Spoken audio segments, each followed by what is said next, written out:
Hello there, everybody. Welcome to Real Guitar Live. I'm Thomas Michaud, for anyone who's new. Today, I'm going to do my absolute best to answer all your guitar-related questions with pleasure. And I'm going to start with pre-submitted questions. We've got quite a few today. But at any time, please feel free to add a question in the chat, either related to the pre-submitted or any question that comes to your mind as we go along. If you could start those with the word question, preferably in cap letters, it's the only way I can look down and separate the questions from the comments. And I'll likely, unfortunately, miss your question if you don't start with something like that. But I'll do my absolute best to see it anyway. At the end, as we always do, I'm going to do a drawing for those who are in my Real Guitar Success membership. Each weekday, they have 5 lessons, 1 per day. And when they spend 10 minutes, when you spend 10 minutes on those lessons, the guitar sessions, we call them, at the end of the month, I enter you into a drawing for a $50 Amazon gift card. Just something to make it a little more fun. But of course, the real benefit is going through these guitar sessions, even for 10 minutes, keeps you improving as a guitar player and keeps you motivated. It's a cycle, keeps coming around and around. And you can save those sessions for later if you want to spend more time on them, so you don't have to. You're not going to lose it if 10 minutes is up and you click it and it goes away forever. No, you can save it, come back to it, spend more time on it if you like. So today I'm going to start with my very first question. Well, actually, I'm going to make a presentation based on some questions I've been getting about how to quickly memorize a song. And this is, one of the most exciting parts of playing guitar is learning a new song. But it can also be very challenging. I found a lot of guitar students are intimidated when it comes to learning new songs. And in part, they just don't really have a system or a way of approaching it that makes it makes sense in their head, and of course makes it more efficient. I learned over the years, I mean, I didn't start off this way, but I learned over the years that if I have a fairly systematic approach, it makes it much less intimidating and more fun. And of course, it goes much faster too. I can learn more songs in less time. The first key is picking the right song. Now, that one really used to stop me in the beginning, and I know it does a lot of students too. Often they pick songs that are way above their level, or a song they think they should learn that they don't really want to learn, but they think you should for learning purposes. First of all, pick a song that is within your level of playing right now. Yes, there's some value to stretching, kind of shooting for the moon and getting somewhere in between. I get all of that, and it's appropriate sometimes. But it often causes more trouble for guitar students in discouraging them. And a more subtle thing is by trying to stretch and do something that's so far above your level, you often do things in such a way it creates bad habits. And I've seen this over and over with students trying to play something that's so hard, they tense their fingers and try to press down a note that they can't quite stretch to, so they do it in a way that adjusts the position of their hands. And all that gets to be a habit that you have to undo to move forward at some point. Pick something that's in your level and just a little bit of a challenge. That's what keeps it exciting. If it's too easy, you're going to get bored pretty fast. If it's too hard, you're going to get discouraged and create bad habits. That's worth spending some time on. And pick something that kind of excites you. That will give you energy to practice. And that, again, is a cycle. As you learn and you learn something that you enjoy, then you want to learn something that's a little more complicated next time, a little more difficult. I think one of the, combined with this, is really listening to the song ahead of time. And I mean active listening, not just playing and say, oh yeah, I like that song. Listen to the song in a way that a musician would listen to a song. You are a musician. If you're learning guitar, you are a musician at some stage in the game. Listen for the patterns in the song. Listen for the parts of the song. Where does it change? Which parts repeat? That's really important. If you've been playing a little while and you've been in my system of learning guitar or chord patterns or chord progressions, common chord progressions, listen for those. This is very important. You can save yourself a lot of time and trouble when you identify common chord progressions, and then focus on the parts that are different. And you learn those first, and then practice with the common chord progression. It's much more efficient than just treating each chord as an individual chord all the way through the whole song. Particularly listen for the changes between the chorus and the verse, because the chorus will repeat, so you don't really have to keep learning it over and over and over again. You learn it once, and then you apply that learning to each time it comes up. I think one of the things I listen for also in the song is I'm listening for some complex chords. So as you identify the chords that are more difficult. Oh, by the way, I'll give you some more tips at the end, but one of the tips I usually do is I search online and find a couple versions of the chord progression.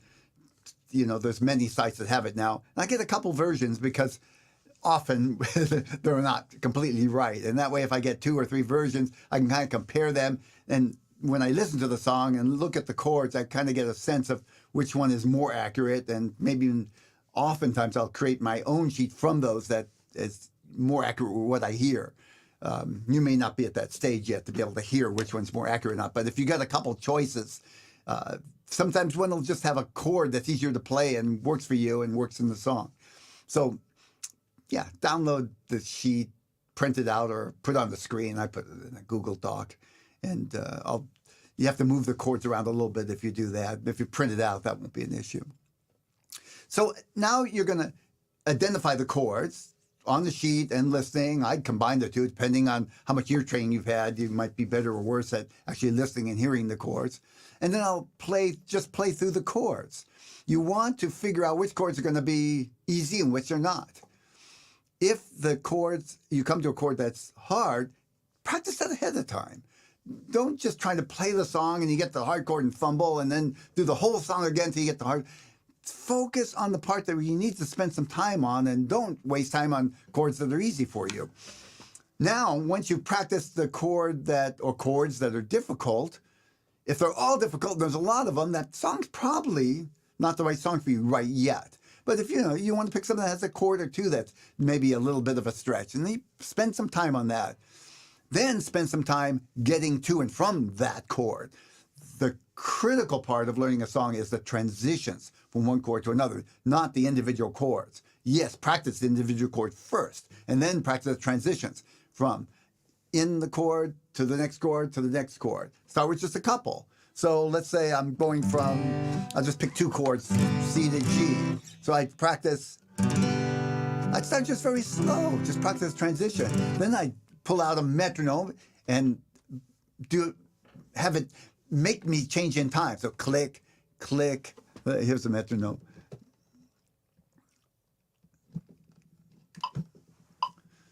That's probably a little fast if you're in the beginning stages, but let's just go with it. G, 2, 3, 4.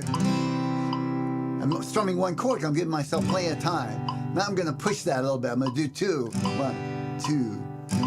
Now I got to get to the chord faster. Now I'll do 1 chord per strum. 1, 2. See, I don't have much time to change between that. So I'm forcing myself to change in time, and I'm upping the game as I go. I can also increase the speed a little bit. Don't go faster than the song. That's part of listening to the song, is figure out what the tempo of the song is. And there's a lot of ways you can do that, but it's not critical. It's not critical you know the number. You can get a metronome and click along and try to get a number. Don't worry about being exact. There's even a website online where you can find the song and find the tempo that it's being played by the artist. I mean, get the sense of the tempo in terms of about how fast you're going to have to go, so that when you practice the chord changes, you get a sense of how quickly you're going to have to change from one chord to the other. Now, it's critical that you start very slow and get it, the actual technique proper without tensing up. If you find yourself tensing, stop, shake it out a little bit and come back at it. If you have to, slow it down a little bit.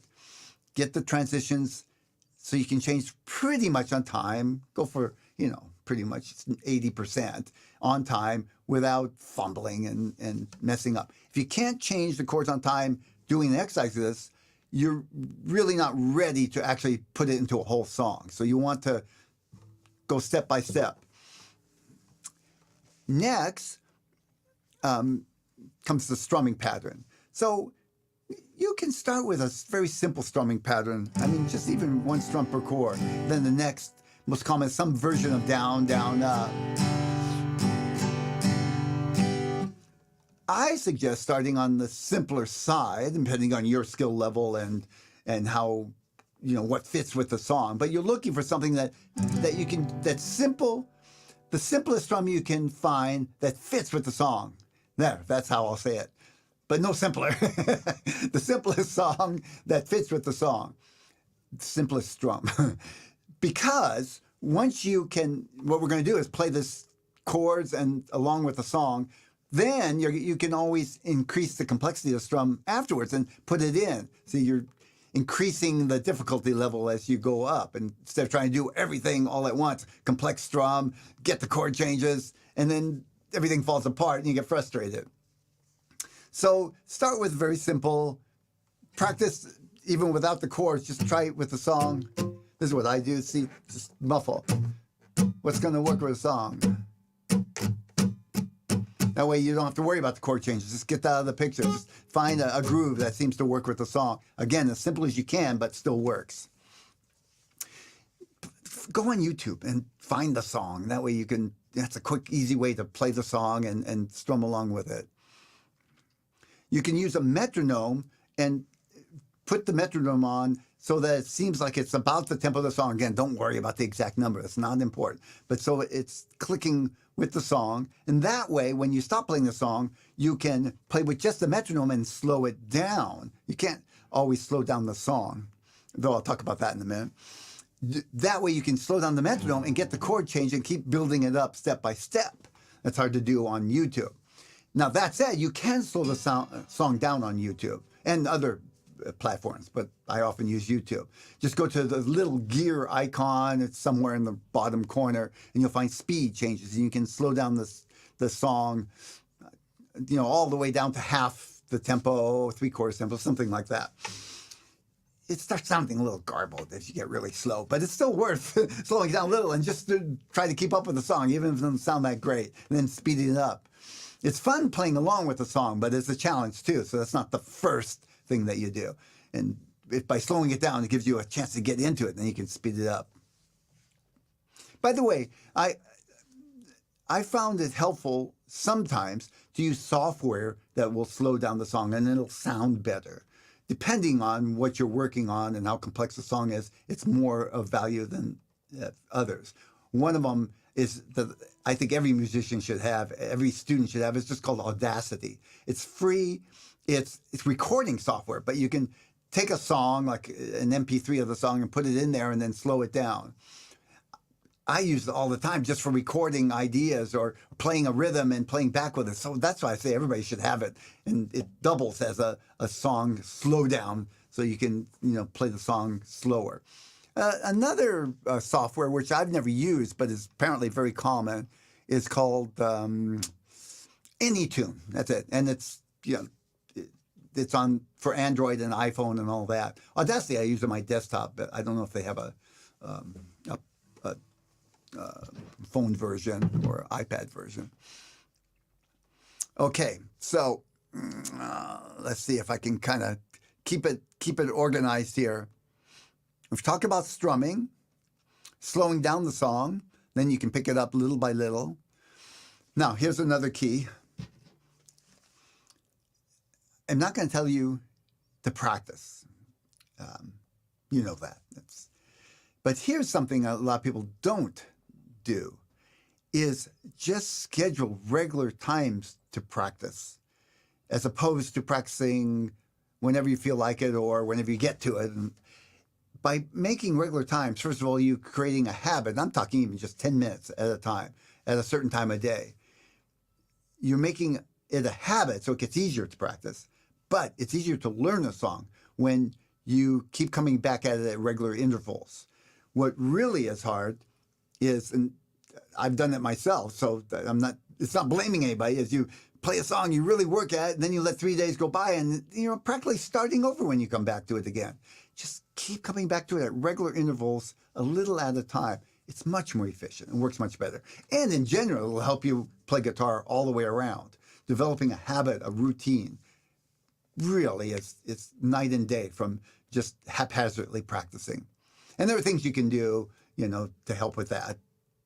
Keep it small to start with, really do something that's brain dead easy to, 5 minutes even, to sit down with your guitar and 5 minutes is up, say that's it, just to get the groove going.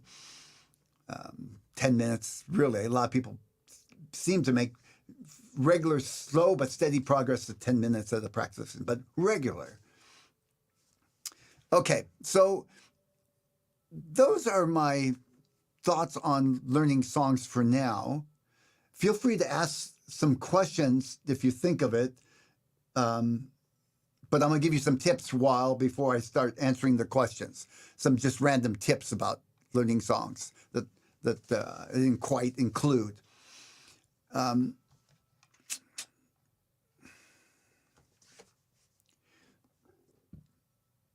Try to learn a lot of easy songs at first. A lot. So instead of making, you want it to be a little challenging to make it interesting, right? But instead of going for challenging in terms of a hard song, go challenging lots of songs easy. So you see, by learning easy songs, you get better at learning songs and applying all the principles that we talked about, and finding some things that work for yourself that I didn't mention. By doing that, it makes it easier to learn songs in general. Then when you get to more complex songs, you've got all this under your belt. Easy songs, 3-chord songs. Learn many and work at it over a period of time and then start increasing the difficulty. This really helps me out. And I don't know if it works for everybody, but I'll write out the chord progression on paper, and it helps me memorize the song. It's a lot easier than trying to follow the song on paper, and then I keep getting surprised by the next chord change. Even if I follow a song on paper, when I write it out, I'm not so surprised when the next chord comes and when the next chord comes.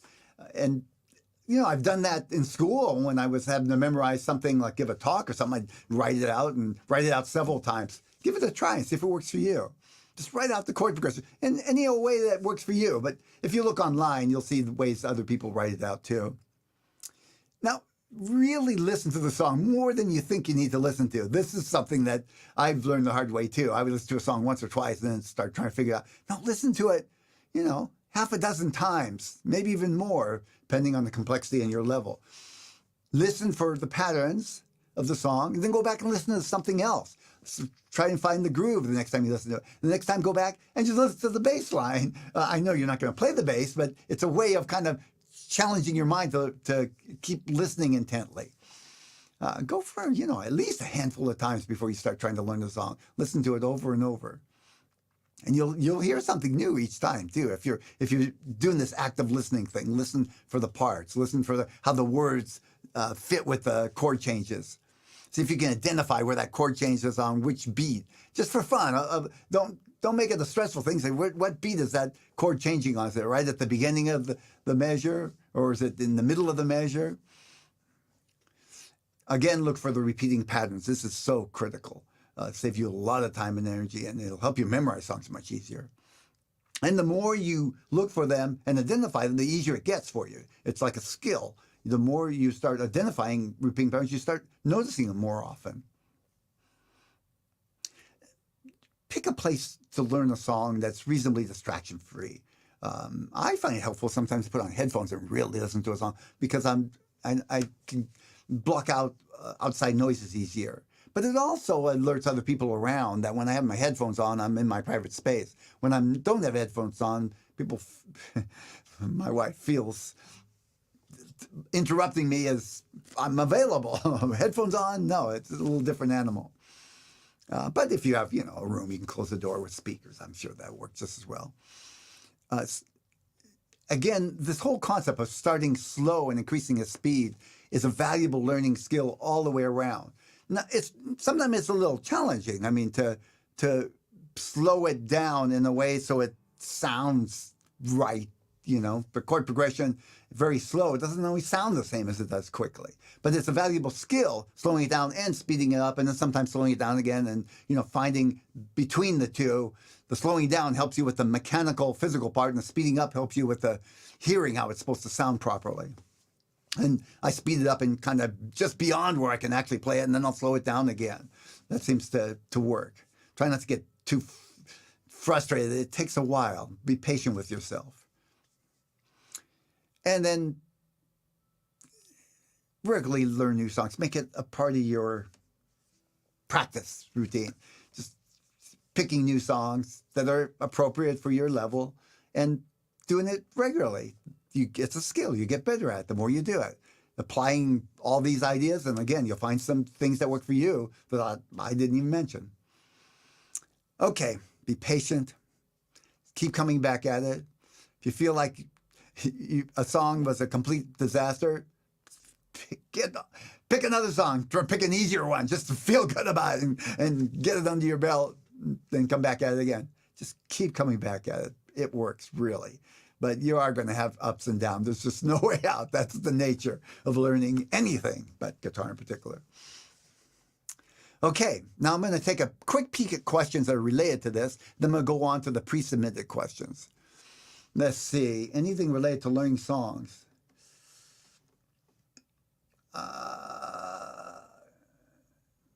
Okay, I don't see anything off the top. I hope I didn't miss anything, but I'll come back at it later. The next question is, can you go over best practices and usages of a metronome, tempo settings and all that? Metronomes are really a valuable tool in practicing, but not all the time. And I'll talk more about that. The key with learning using a metronome is using it at the right times and the right places and in the right amounts. So there's a lot of reasons to use the metronome. Obviously, timing. It helps your timing. And when you use a metronome, the idea is to internalize that timing, not to always have to depend on the metronome for your timing. But the more you use it, it is easier to internalize it. You start just being able to judge, that is the tempo. I remember this used to be so hard for me. I tell somebody I want this tempo. And I can do that because I've played with the metronome and I know what the tempos are just by feel from doing it so often. But maybe one of the most important uses for a metronome is to challenge yourself let me say it the right way. It's a way of keeping track of where you're at and makes it more interesting to practice. So when I'm practicing some exercise or chord progression and I slow it down, I can now speed it up and I'll practice another 5 minutes at a faster speed and speed it up another 2 minutes. Otherwise, after 2 or 3 minutes, I'd get tired of practicing. I can't tell if I'm getting better or not. The metronome gives me a measuring device to see that I'm actually getting at this higher speed. So I have exercises I'll practice every day with a metronome. And I would have given up a long time. I was just out of boredom if I didn't have the metronome to kind of keep the game going, keep challenging, see what speed I can get at today and slow it down. That's a little too fast. Now my technique's getting a little sloppy. Some of the principles of using a metronome, it really helps if you use it regularly because you get used to it. The opposite side of that is it can be distracting. It even gets annoying. Start slow and increase speed. If you start with a metronome and it's just frustrating trying to exercise, that's too fast. You want to go slow enough to where you can get the technique right and then build it up. It's okay to go back and forth. Sometimes you will challenge yourself and just push past where you can do it without being sloppy. That's okay. And go back. Just don't always go there and create a habit of playing sloppy is what you'll do. And then it instills a certain amount of discipline in your practicing. By pulling out the metronome and playing with a metronome, you'll focus on doing something over and over and have a way of measuring it that it creates a headspace of doing things right, accurately.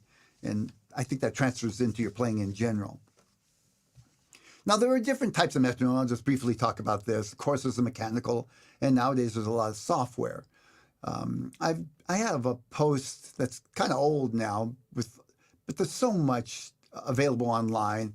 You can always do a search. There's the traditional metronome, that's the wooden one. I've gotten away from that because they're big and bulky, and also I get tired of winding them up. But I use a lot of digital ones. This is just one that I have.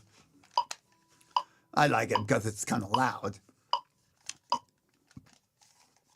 There's much cheaper ones, you know, 15, 20 bucks. Excuse me. The ones I use most nowadays, though, are on my iPhone. This is called Pro Metronome. It's a paid app, but it's worth its money 100 times over. It's just worth paying for. There's free stuff, too, out there, and that's your inclination. But I've gotten to the point where I would rather just pay for something that really works right and doesn't keep flashing ads in my face. I use that 90% of the time in my practice. I pull this out every once in a while just because it's convenient. It's handy if I don't have my phone. But if I have it on my phone and my iPad, so I'll have one or the other in different rooms to start with. And I can put in headphones if I really just want to play along with something and really nail the beat. But it's helpful sometimes to turn off the beat and just play with the visual. And there's several different modes you can use on the apps that I wouldn't have on a physical metronome, even a digital one. Find a sound that you like. You know, some of them can be really annoying. That's one thing I like about the phone too, is I go through the sounds till I find one that's less annoying. Now, let me just talk briefly about metronomes measure beats per minute, BPM. And what that is basically saying it's a pulse that there's this many per minute. So 60 would be like a second, because there's 60 beats per minute, that'd be 60 seconds. But anything else is not going to correspond directly to seconds. In general, when you're practicing for accuracy, you want to slow down.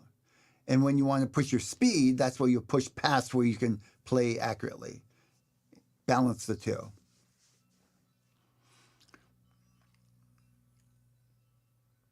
So, identifying the right speed for you. It depends on the technique and what you're practicing. You want to find that place where you can do the exercise. Let's pick something simple. Let's say a scale. I'm going to pick a tempo that I can play the scale at and still stay relaxed and it sounds reasonably accurate. Now, if I can't play the scale accurately to start with, I'm going to play without the metronome first and just get the fingering as slow as I have to get the fingering right. Then I'll integrate the metronome. Let me do a slower speed just to show what I would do as a student. So I've practiced without the metronome a little bit. Now I'm going to see if I can. So that's still a little fast. See, if I was a student, I'm not quite making it.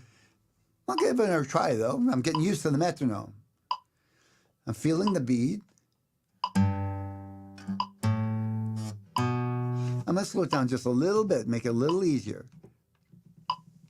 It's pretty slow, huh? That's 34 beats per minute. It's just a measuring device. It doesn't matter. There's no right or wrong.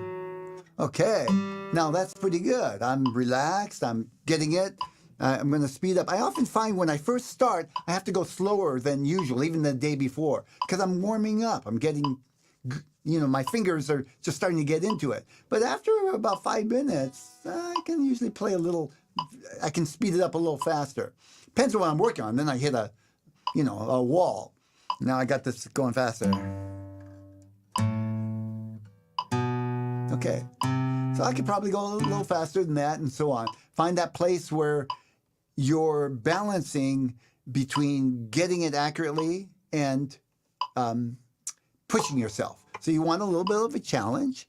And when you get to that challenge place, then you start balancing out accuracy. If it's starting to get sloppy, then you bring it down a little bit and then start focusing on accuracy again and then pick it up again.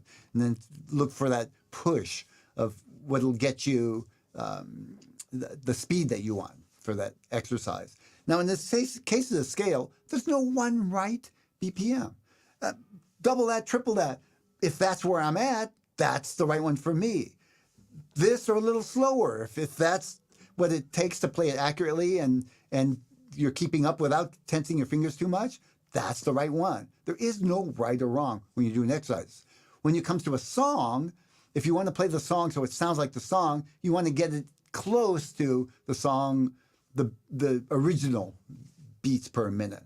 And again, you can find that out. One way I often do that is I'll just play a song and I'll just, my metronome has a tap button. I can tap and see when I tap with the song, like I'm tapping my foot, but I'm tapping the button on the metronome. It's a tap function. It will tell me the BPM, the beats per minute, so I know. And again, I don't worry about little. It starts fluctuating a little bit because my tap's not perfectly accurate. That's okay. Doesn't matter a few here or there. I just want to get it in that range of that song. There is software for that, for the phone, and there's website on the web. There's two. I've seen some that just tell you find the song and it'll tell you that the original recording BPM, or you can upload audio, and there's another website that will allow you to basically analyze the audio and tell you the BPM. I prefer the metronome because it's right there and it's faster, but you can search on the web for those two websites. I do have a post on my blog, by the way. Maybe I'll link to that actually lists a couple websites, those two websites I just mentioned. So depending on what type of exercise you're working on, you might want to, and it's going fast, you might want to like play one note per beat, or you might want to play two notes per beat. So for instance, let's say I would probably go faster than this, but I could play the exercise like this.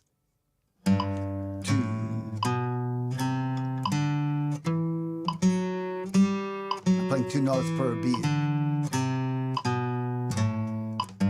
Particularly exercises where I'm going really fast. Instead of keep going up the metronome to like 200, I'll cut it in half and play twice for each beat. Just two strums per beat.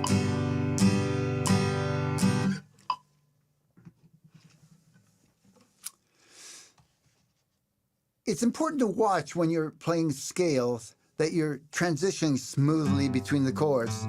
In other words, that they sound even. And that determines if you're having a hard time getting to that note, the next note, so it's not quite on the beat, slow it down a little bit until you can get it on the beat, and then push it up little by little. With chords, same thing. Look for the transition. If you're playing with a metronome, let's not give an example. 3, 4, now I'm going to the C chord, and I can't quite get there. You either want to slow down the metronome or do less chords. Now I'm doing 2 beats per chord. Now I got more time to transition. You'll find your balance. So you're kind of working these two things. More chords, 1 per beat, or maybe even 2 chords per beat, going faster, or speed up the metronome. Find the balance of the metronome and then start picking up the speed of the metronome. If you can do 1 strum per chord, then that's still very easy.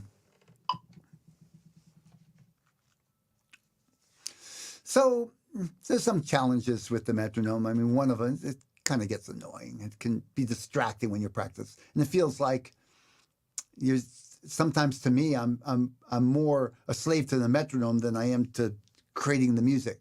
The main thing about that is don't use the metronome for everything. You want to eventually get the beat inside you. So you want to practice some with the metronome and then play without the metronome. Whenever you're learning something, do it without the metronome first, just so you can focus on the technique and where you're putting your fingers without worrying about getting exactly on the beat. Then use the metronome to kind of ease you into straight on the beat. Then stop again and go back and forth. It's a balancing act, and I would say in general there's no one right or wrong depending on what you're practicing and what your goals are. But sometimes I'll use the metronome for 80% of the practice session. Sometimes I'll just use it for 10%, and a lot of times somewhere in the middle there. So if you think of any more questions about the metronome, I'm glad to hear it. It's a great one to, the metronome in terms of using it for guitar. It's a great one to get your chord transitions. It's a good way of measuring, changing from one chord to another. And I would start with just two chords, slow, and then when that's going pretty well and you get up to a speed that's reasonably close to the song, go for a third chord and try to switch between three chords. And keep that as part of your regular practice. You can do that every day or every other day or something like that, just for a few minutes a day with the metronome. And another one is the single note things. I often use scales or exercises. So here's a simple exercise. Shift. And I like to use the metronome with exercises like that.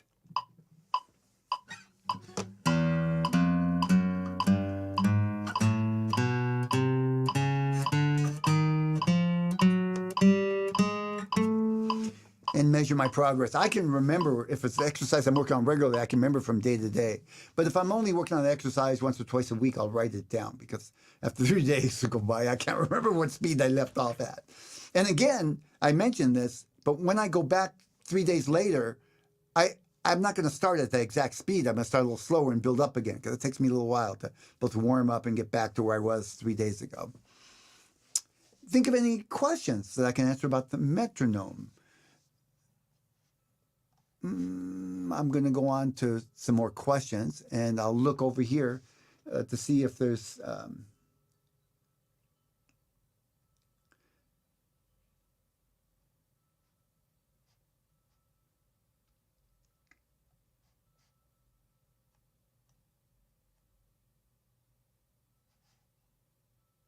okay. Somebody said I started early today. I was looking to see if I was off on my timing or something. Next question. I've been using my fingers for strumming, and now I'm trying to use a pick, and it sounds terrible. Downstrokes are fine, but upstrokes are really harsh, not musical at all. I've watched your pick lessons. Any advice? A couple of things, a couple of tips. First of all, use that method that I just talked about for practicing with strumming. But start, instead of chords, with the metronome, just with the hand over the strings, just so you can concentrate on your pick. It's hard when you divide your attention. I'm trying to finger this chord and I'm strumming. Now I'm trying to finger the chord in a new transition. Get to where you can focus on one thing at a time, in this case, strumming. The other thing is, when you strum with a pick, I would suggest, especially when you're playing that folk style, use this technique. Put the pick so it's pointing outwards, and then your thumb presses at the back end of the pick. Now I'm going to point into the guitar, and this allows me to go up and down like this. So on the way down, let me do it sideways like this. On the way down, of course, I'm angling my pick up, so it's brushing at strings. If I angle down, it's going to get caught in the strings. And opposite on the way up. See, I'm twisting my wrist.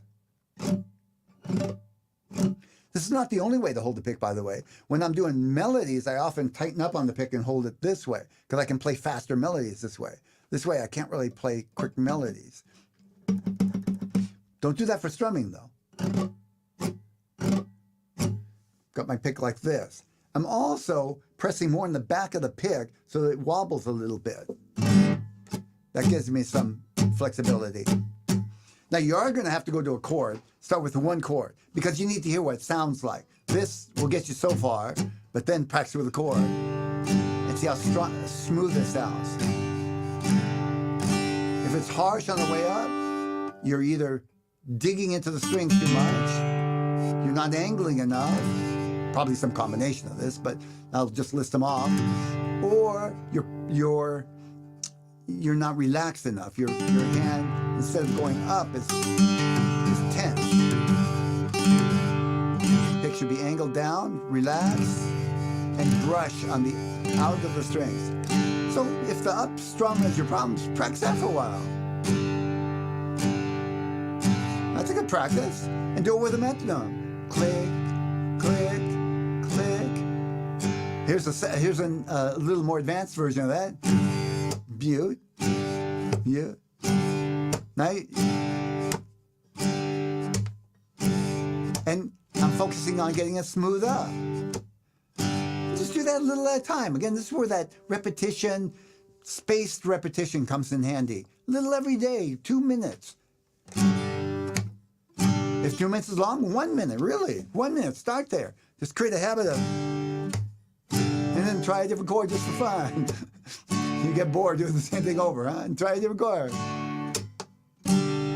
Pick falls out, well, you got to find that balance of, holding on tight enough to hold it so it doesn't fall out, but loose enough so it still wobbles. Again, a little pressure in the back of the pick as opposed to even all the way across the pick.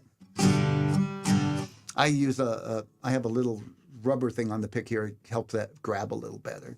It helps us stay in my fingers. Okay, so that's all I can think of right now. Next question. In the beginner's journey, you show us a pattern of G, D sus4, D, E7, so on, C add 9 in the play along. I was just, you're using a D sus4 and that's not on the actual notation. It just says D. I was wondering if I should play D sus4, D. It really doesn't matter. They're very similar chords. But I would suggest experimenting with the two and see what sounds good to you. There's not an external right or wrong here. And this is where you need to, I'm going to keep encouraging you to listen and what sounds right to you. D sus4 is the pinky down on the 3rd fret of the 1st string. I like both, personally. I mean, I like to go from one to the other is what I'm trying to say. I like to start with one, go back and forth. But that may or may not be appropriate depending on the song. I'm cruising along, practicing every day, and then I'm having a hard time getting from the G to the E minor.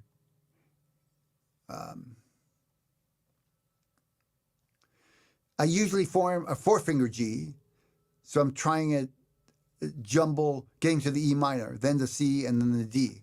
Okay, I think I understand what he's trying to say here. He plays a 4-finger G, and then he's trying to go to this folk style C. I often teach people another form of C. It's really called a C add 9, but it's just it's used a lot in modern pop music. And it's easy going from the 4-finger G to the C add 9. But going from a 4-finger G to a folk style C is a big switch. You have to switch everything around and move all the fingers around. What I would recommend is using, if the song is a folky style song and you're using that C, country folk, that kind of thing, older country as opposed to modern country, use a different G. I usually, if I'm going to this C, I'll usually play a 3-finger G with my pinky. Yeah, it's a little harder. It's worth knowing depending on your level. If you're still struggling with just the basic 4-finger G, just use 2-finger G. Matter of fact, you might even want to start with a 3rd finger and pinky. If pinky is weak, that'll make it stronger. And then go to the C. You see, there's not a lot of distance between that G and the C. But work at it, just the G, just the chord, work at it. And then work at the change from the C to the G, whether you're doing 2-finger or 3-finger. Now, I can change from this 4-finger to this G, C. And sometimes, because I'm already here, I just do that. So it's not impossible. You can do that. And it's not right or wrong. It's just a preference. I can do both. And that's what I'd recommend for you eventually, is just to be able to do a G this way, a G this way, a G this way eventually, and probably a few more, okay?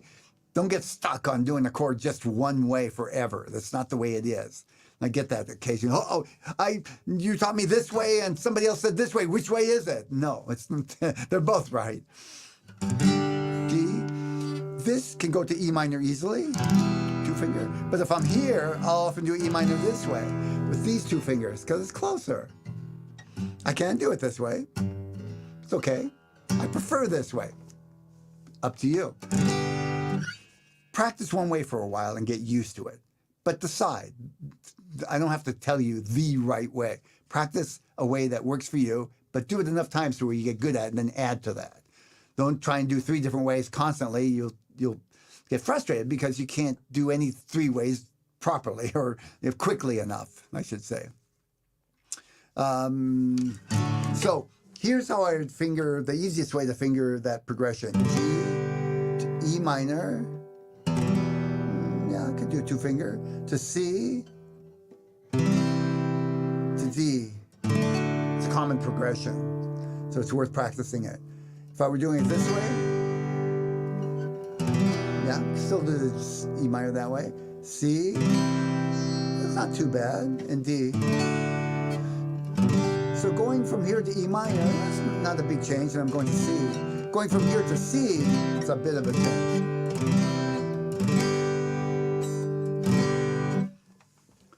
Next question.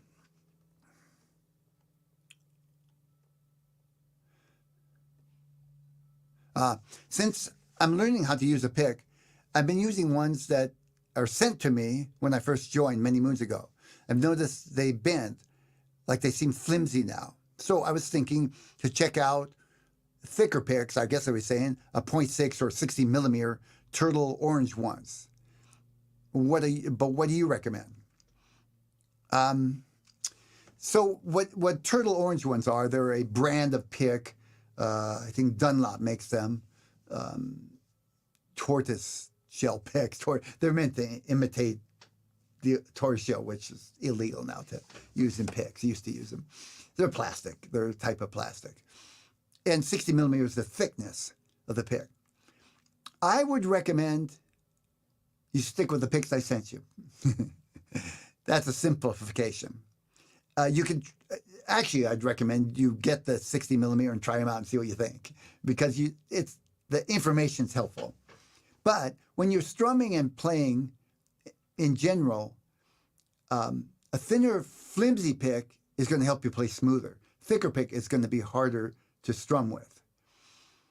Thicker picks are useful if you're playing melodies, and I often would use a thicker pick if I'm playing lead guitar. I use a very thick pick when I'm playing lead guitar. I can play with this. The ones I send are medium type picks, or medium or thins. Oh, there's both, by the way. They're two different colors. And I send these to students of my Real Guitar Success when they first join.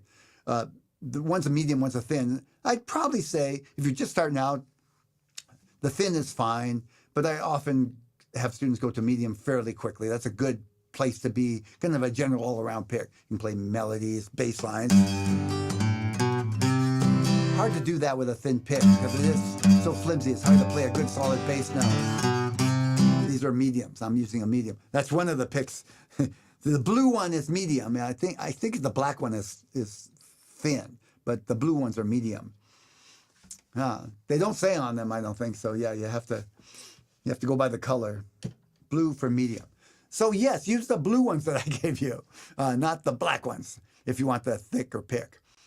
But in general, if you're playing a lead guitar or a lot of stuff like bass lines and melody, then you want that 60 millimeter is probably going to be more appropriate. So it's not right or wrong. It depends on what you want.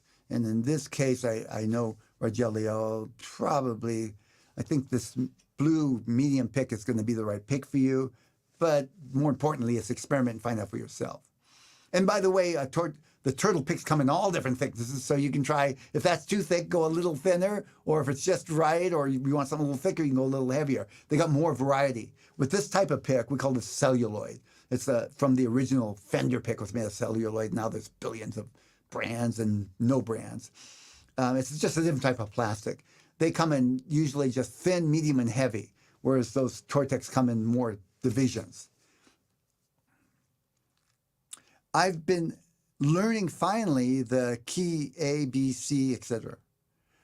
and relative minor for the RGS lessons and the Roman numerals that go with each degree. So my question is, the 1, 4, 5,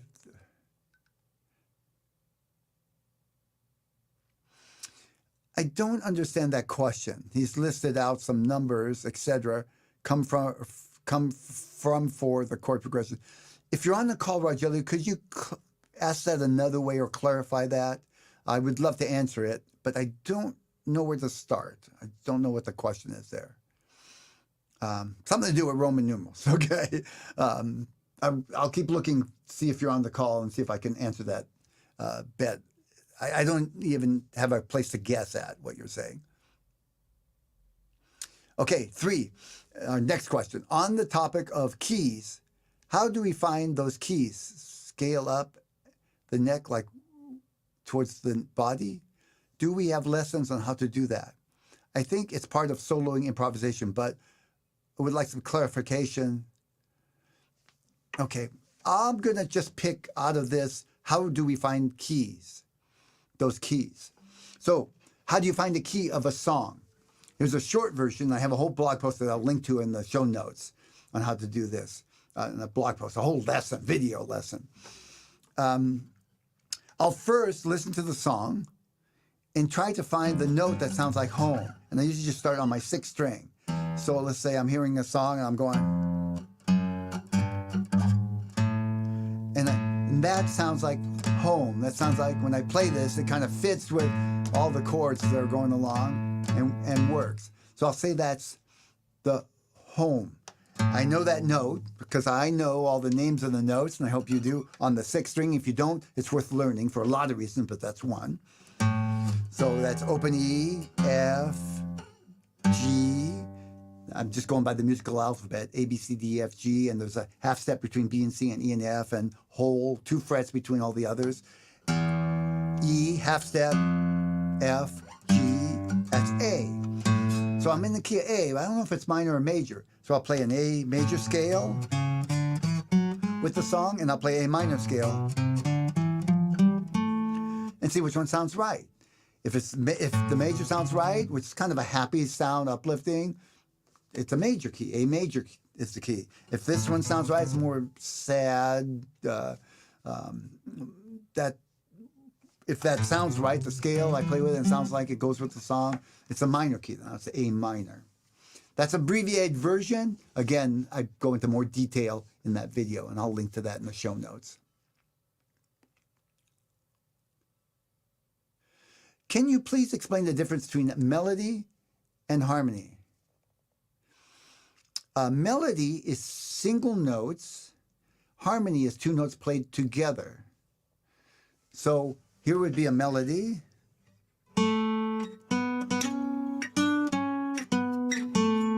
And here's a harmony.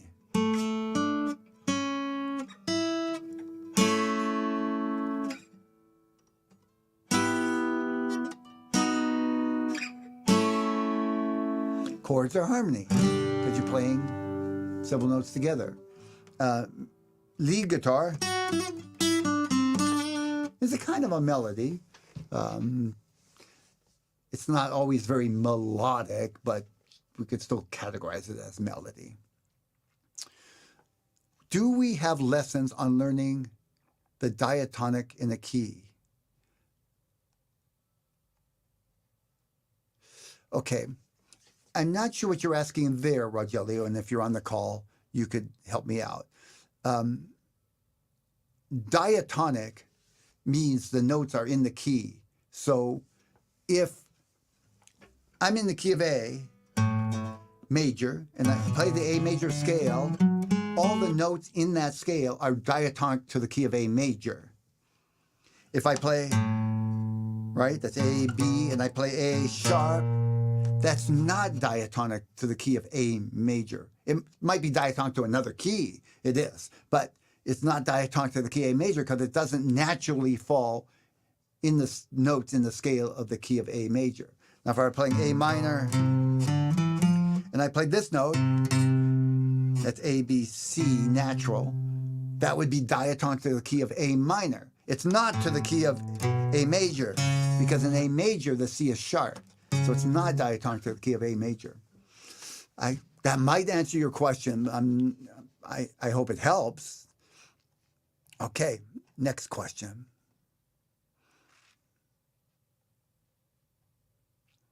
That looks like all the questions I have pre-submitted. Let's go over and see what we got over here. So I'm looking for the word question. Question, knowing there is no flat or sharp between B and C, how do you play a C flat on guitar when it is written in music? Oh, that's a good one, Jerry. Thank you. I would love to answer that. By the way, that doesn't come up often. Guitar players don't often have to read music with a C flat in it. Yeah, I could talk. C flat. Guitar players are usually have to play music that is more friendly for guitar. C flat just doesn't come up. It's more likely to come up for horn players because they play in these flat keys all the time, or jazz in general, but not for guitar. But let's answer the question. Here's a C note on guitar. There's no, between B and C, there's only a half step. So this note is B, right? Now, if I want C flat, here's C. I want C flat, I'm going to go down a half step to make it C flat. That's C flat. Now, Thomas, didn't you just say that was B? Yeah, I did. It's both. It's B or it's C flat. We call that enharmonic. It's the same sound, C flat. B sounds the same, right? But it looks different on paper. Enharmonic. Again, guitar players don't normally see that. You don't see C flats. Maybe just theoretically you're looking at some sheet music, but I can pretty well bet if you're playing a piece of music that's meant for guitar, it's not going to have a C flat in it. We just don't deal with that. But that's the theory behind it. And yes, in orchestral music, it does come up. Sometimes the key is a flat key and C flat is the right note as opposed to a B in the key. It will come up. So here's an even more confusing one. I'm thinking if I want to go there. I'll just mention it. There are such things as double flats and double sharps. So check this out. I want to play D double flat. D flat, D double flat, the same as C. Enharmonic to C. And C, D double sharp. Same as E. You just don't really have to use that in guitar. It's just, they don't give you guitar music that way. If you see that, whoever gave it to you, it's not for guitar or they don't know what they're doing. Okay. I like that. That was good. Next, what do we got? I'm looking for the word question. Let's see. By the way, if you're new, if you've come in since I started, if you have a question, please start with the word question. I can't quickly sort through comments and questions otherwise. I have to read everything and I can't go fast enough. Question. Question. And if I missed your question and you didn't start with the word question, just add it again at the end and I'll find it. Question. This is not a question, but this is Joseph. He's mentioning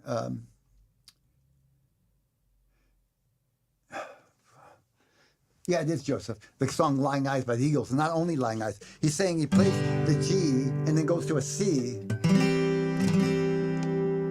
Looks like A minor. This is a common lick by the Eagles. This is Take It Easy.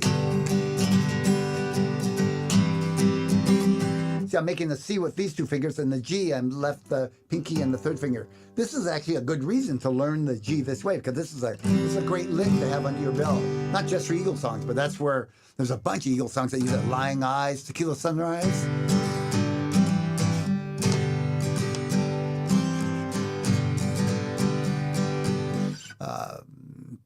Take It Easy, possibly another song that I'm missing. Howdy from Texas. Question. Yes, Rogelio. Can you explain the difference between a melody and a harmony? Okay. There is no a melody and a harmony. It's the words you're using don't make sense. There's an A note. So I'll play an A note. That's an A note. And there's an A chord. Or that. But a harmony, the term is not used, or a melody. And if you were thinking of something different, please just go ahead and add it. You're on the call, but go ahead and add it now. I don't see any more questions. I'm going to do the drawing, and I'll come back there and see if there's any last-minute questions. I would love to answer them. Let me set down my beautiful acoustic guitar. So, as I mentioned in the beginning, each month we do a drawing for those who are members of Real Guitar Success, and they complete the 20 guitar sessions in the month. And complete just means they spend 10 minutes and check it off. Don't have to actually play it accurately. Can check it off and bookmark it and come back to it later. But just to be in the drawing, you just 10 minutes, just saying you checked it out, you watched the lesson, you give it a try. Good. And we've got a hat full here.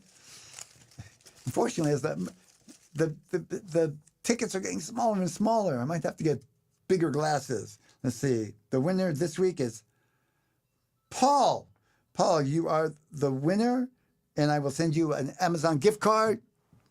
And everyone who's played, thank you for joining in. And again, it's just having fun. I'm just trying to make it a little more interesting and more exciting, give you a little more incentive to practice. But I know that $50 gift card is not going to make a night or day difference. Just something a little extra. Thanks for playing along, everyone. And I hope you enjoyed the guitar sessions. I've got some great ones coming up this month. Wait till you see it. I've worked hard on them, so no pressure, though. 10 minutes, that's all you need. Spend 10 minutes on them and ask questions in the comments. Okay, I do have a question. What is the best pick to start with, 0.6 or 60 millimeter, and what brand to start with? There is no best pick, really. That's like saying, should I eat apples or oranges? And especially brands. The thing is with the brands, a lot of the picks are the same pick. I mean, they look and feel exactly the same. They just put a different brand on, so you can't even say they're a different pick. The turtle picks that you call them, I think they're called Tortex to be exact, Tortex, made by Dunlop, are good picks. A lot of people use them. Can't go wrong there. You might want to try what I did. It's not for everybody. I went online and ordered like 20 different brands of picks that I thought I might like in little packs of 6 each. So yeah, I spent some money. It was just fun. I was having a good time. That is a tiny drop in the bucket of the picks that were available, 20 different picks. And I was going for thick picks that I use for playing melody, so they wouldn't be appropriate, most of them, for people strumming the guitar. Again, Rogelio, the medium celluloid pick, which is the same as the pick that I gave you, the blue one, or any version of that. Fender makes a medium celluloid pick. The Fender Medium, the basic Fender Medium, is a celluloid pick. It's a great pick. You can try different picks, see if you have a preference. Other than that, just go with the Fender Medium type celluloid pick. There's a billion brands of them. There's no one right or wrong. Dunlop makes that. D'Addario makes that. Fender. Gibson has their name on them. Tons of off-brands. Same pick. Just put their different brand names on it. Dunlop, yeah, are the ones I'm going to get. Do it. And then next week, maybe try a different one too and just see how compare them. You know, spend what you can. I did it over a period of time. I didn't do it all at one sitting. So, you know, over months, I'd buy a different pick and I'd wait for it to come in the mail and say, let's see how I like this pick. I'd spend, you know, a whole practice session with one pick and go back and forth. And it just it was more fun than I was looking for the perfect pick. I've been using the ones that you sent me at the beginning of joining. I know, and the thing is, this is the way I think. If I got something for free and I've been using it, there must be something better out there.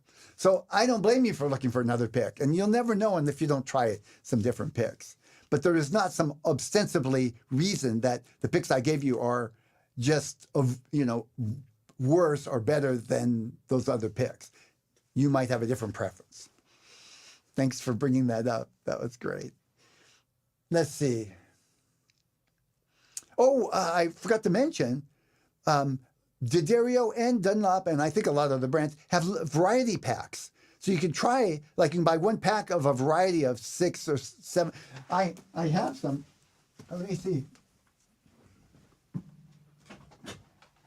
I haven't opened any for a while, but I bought some variety packs like this. There are a bunch of different picks in here, including this is Dunlap, so it has Tortex right there on top.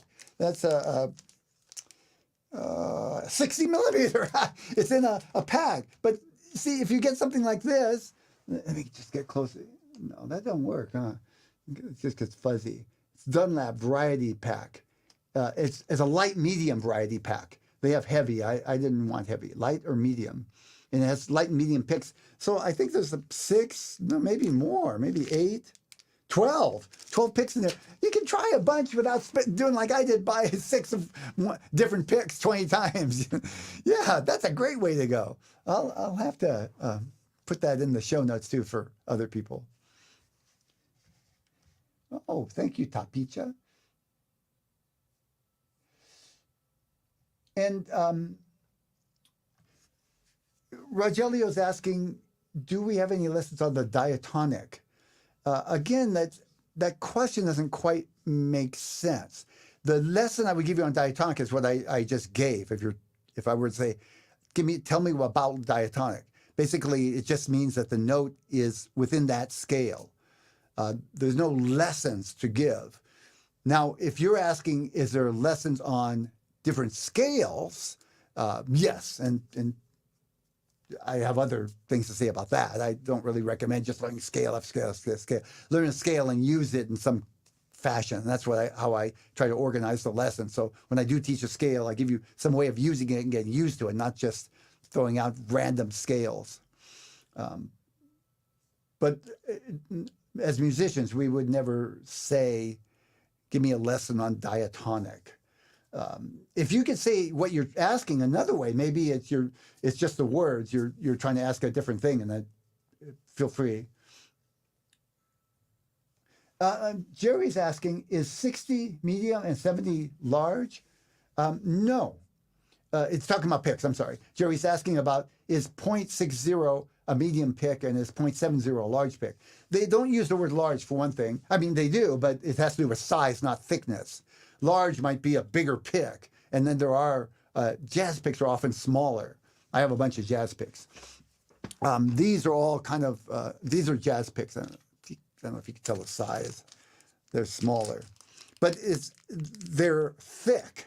Thin or thick would be the right word. So see, that's a jazz pick. See how small it is in my hand? That's how I tell pictures with somebody's hand. And then here's a standard kind of size pick. This is a standard celluloid pick. So we use the words thin, medium, and heavy. Not thick, heavy, heavy. Or we just use the numbers, 60, 70, I forget what the other numbers are, point something, yeah. 0.60 is thinner than 0.70, but there's no medium or large attached to it. I would say 0.60 is in the same range as a medium celluloid pick, the same thickness. It has to do with the feel, though, because the different materials allow for different thicknesses. You can have one material that's thicker and one thinner, but they have the same feel. And I don't, because the Tortex has more numbers, you can't associate every number with thin, medium, or heavy, right? Because there's numbers in between that would fall in between. The best information you could have here is 0.6 is probably in the equivalent of a medium thickness. And anything bigger than that, 0.7 is thicker, heavier, is going to be thicker. If there's a 0.8, that's going to be thicker. There is like a 1. I know I use that for bass. I think there's a 2.0. So that's more than twice as thick, for almost 4 times as thick. Good for bass because, you know, I'm hitting the strings on the bass guitar. And then 0.4, 5, again, I forget what actual numbers they go by on Tortex, but that would be thinner, more in the area of a thin, be equivalent to like a thin celluloid pick, or and companies that have thin, medium, and heavy, it's going to be more similar to a thin pick. They're not exact either. Brands have different opinions on what's thin. So you can have 2 thin picks and one feels a little different than the other. Different material, different brands. It's not perfectly standardized.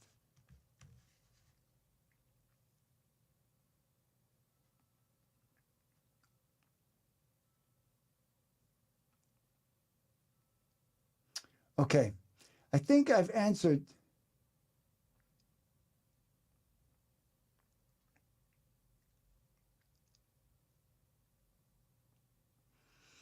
Um, okay. I see somebody saying I neglected this question. I'm sorry, Joseph. I really didn't see it. Um,